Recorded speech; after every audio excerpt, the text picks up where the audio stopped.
بسم اللہ الرحمن الرحیم۔ 10 کلاس کے طلباء و طالبات السلام علیکم۔ امید ہے آپ کی صحت اچھی ہوگی۔ آئیے آج کے لیکچر کا آغاز کرتے ہیں۔ مطالعہ پاکستان کتاب صفحہ نمبر 29 پر آج ہمارا عنوان ہے مشرف کے دور حکومت میں نجکاری اور صنعتوں کا قیام۔ عزیز ساتھیوں، پہلے ہم یہ جان لیتے ہیں کہ نجکاری کس عمل کو کہتے ہیں۔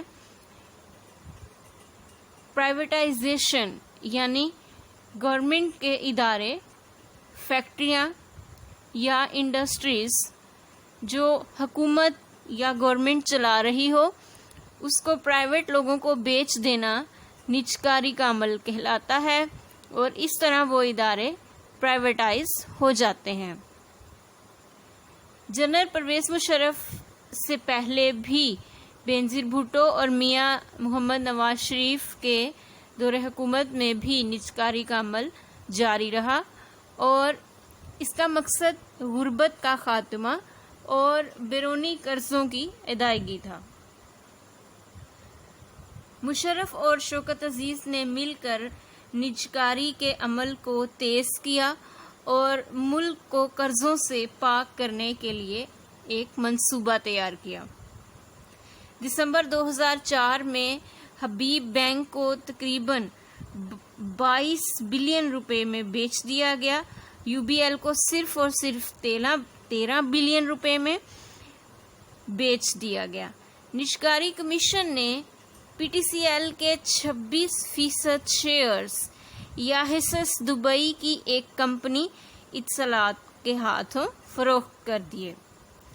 اسی طرح میرپور میتھولو کی پاک سعودی فرٹیلائزر کو بھی 8 بلین روپے میں بیچ دیا گیا، اور ملتان کی پاک عرب فرٹیلائزر کو بھی 13 بلین روپے میں بیچ دیا گیا۔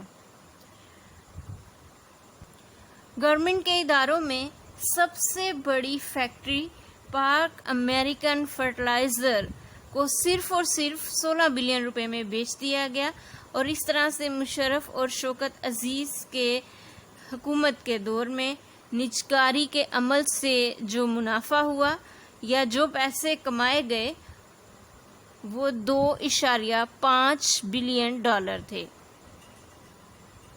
مختلف اداروں اور فیکٹریوں کو پرائیویٹائز کرنے کے بعد مشرف دور حکومت میں یہ فیصلہ کیا گیا کہ اب نئی صنعتوں کا قیام کیا جائے گا۔ مشرف دور حکومت میں ملک میں کئی نئی صنعتیں بھی قائم کی گئیں، جن میں موٹر گاڑیوں کی تیاری کی صنعت، موٹر سائیکل بنانے کی صنعت، چینی بنانے کی صنعت، کیمیکل کی صنعتیں، بنیادی ضروریات کا سامان بنانے کی صنعتیں، سامان برائے بجلی اور سیمنٹ فولاد سازی وغیرہ کی صنعتیں شامل ہیں۔ ان میں سے کچھ صنعتیں پہلے بھی ملک میں قائم تھیں، لیکن مشرف کے دور حکومت میں نئی صنعتوں کا خصوصی قیام عمل میں لایا گیا۔ عزیز طلباء و طالبات، جیسا کہ آپ جانتے ہیں کہ ہر عمل کے مثبت اور منفی دونوں اثرات ہوا کرتے ہیں، اسی طرح نجکاری کے اثرات، مثبت اثرات کیا تھے؟ ان میں پہلا یہ تھا کہ نجکاری سے حکومت کی آمدنی میں اضافہ ہوتا گیا، یعنی نجکاری کے عمل سے ہم نے جو ادارے بیچ دیے اس سے حکومت کی آمدن میں اضافہ ہو گیا۔ حکومت پر اداروں کو چلانے کا بوجھ ختم ہو گیا یا کم ہو گیا، یعنی جو ادارے بیچ دیے گئے کیونکہ اب حکومت ان کی ذمہ دار نہیں تھی، اس لیے ان کو چلانے کا بوجھ بھی حکومت سے ختم ہو گیا۔ اس کے بعد نجی شعبے کی حوصلہ افزائی ہوئی اور ملک میں سرمایہ کاری میں اضافہ ہوتا گیا۔ کیونکہ اداروں، کارخانوں اور مختلف فیکٹریوں کو پرائیویٹائز کر دیا گیا تو ان پرائیویٹ اداروں میں ایک مقابلہ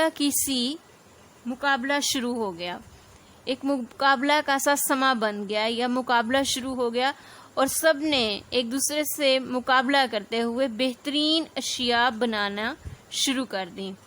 اور اس طرح ملازمین کے کام کرنے کی استعداد میں بھی اضافہ ہوا۔ اس کے بعد اس کے منفی اثرات کیا سامنے آئے؟ نجکاری سے بے روزگاری میں اضافہ ہوتا گیا، یعنی جب فیکٹریوں اور مختلف اداروں کو بیچ دیا گیا تو وہ لوگ جو اداروں میں یا ان فیکٹریوں میں یا ان صنعتوں میں کام کر رہے تھے، روزگار کما رہے تھے، وہ سب اپنے کاموں سے ہاتھ دھو بیٹھے۔ ان کا کام ختم ہو گیا، وہ لوگ بے روزگار ہو گئے، بے سہارا ہو گئے، اور اس طرح ملک میں بے روزگاری کا اضافہ ہوا۔ دوسرا منفی اثر یہ تھا کہ اس سے ملکی سرمایہ میں کمی واقع ہوئی اور ذاتی سرمایہ میں اضافہ ہوتا گیا، یعنی جو ادارے ملک کو منافع پہنچا رہے تھے اب ان سے منافع آنا بھی ختم ہو گیا۔ اس طرح ملک میں سرمایہ کی کمی واقع ہوئی۔ اس سے اشیاء کی قیمتوں میں اضافہ ہوا، یعنی اداروں کو یا کارخانوں کو پرائیویٹائز کر دیا گیا تھا، وہ اب پرائیویٹ لوگ اس کو چلا رہے تھے، اور ملوں کے، کارخانوں کے، صنعتوں کے مالکان اپنی مرضی سے اشیاء کی قیمتیں لگاتے تھے اور ان میں دن بہ دن اضافہ کرتے تھے۔ جب یہ ادارے گورنمنٹ کی تحویل میں تھے تو ان اشیاء کی قیمت گورنمنٹ مخصوص یا حد تک لیتی تھی، لیکن جب یہ ادارے پرائیویٹ لوگوں کے ہاتھوں میں چلے گئے تو انہوں نے اپنی مرضی سے اشیاء کی قیمتوں میں اضافہ کیا اور زیادہ سے زیادہ منافع کمانے کی کوشش کی۔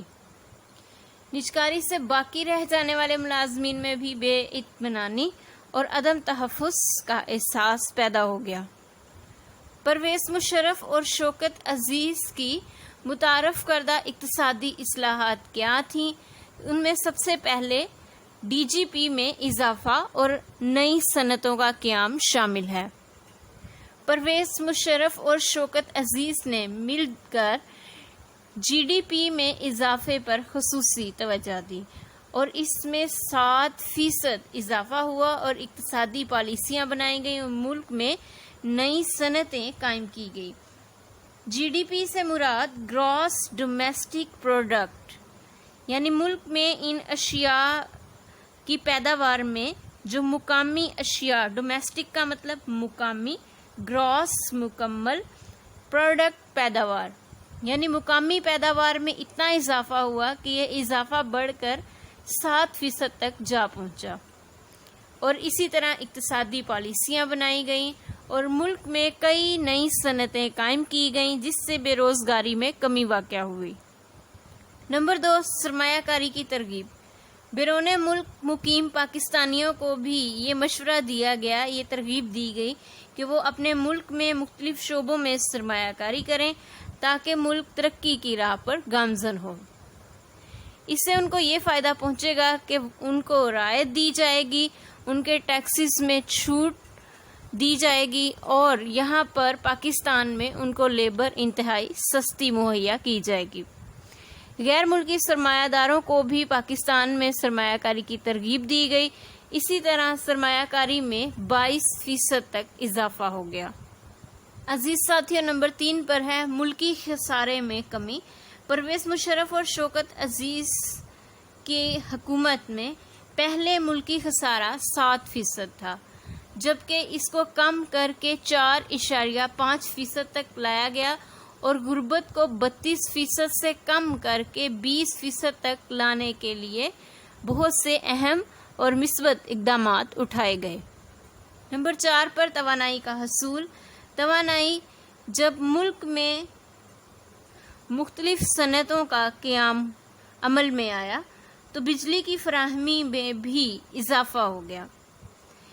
زیادہ تعداد میں، زیادہ مقدار میں بجلی حاصل کرنے کی ضرورت تھی، اور بجلی کی مسلسل فراہمی کے لیے توانائی کے حصول کے لیے ہائیڈل پاور پیداوار اور تھرمل پلانٹس کو گیس اور کوئلے کے پلانٹس میں تبدیل کرنے کا منصوبہ بنایا گیا تاکہ بغیر کسی رکاوٹ کے ملک میں جو نئی صنعتیں قائم کی گئی ہیں ان کو دن بہ دن ترقی مل سکے، جس سے پاکستان کی ترقی میں بھی روز بروز اضافہ ہو سکے۔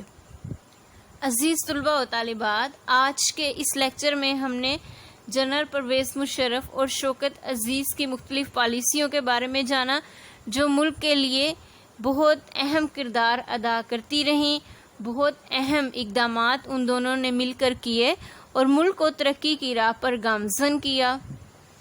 آج ہم نے نجکاری کے عمل میں بھی پڑھا۔ امید ہے آپ کو لیکچر کی سمجھ آ گئی ہوگی۔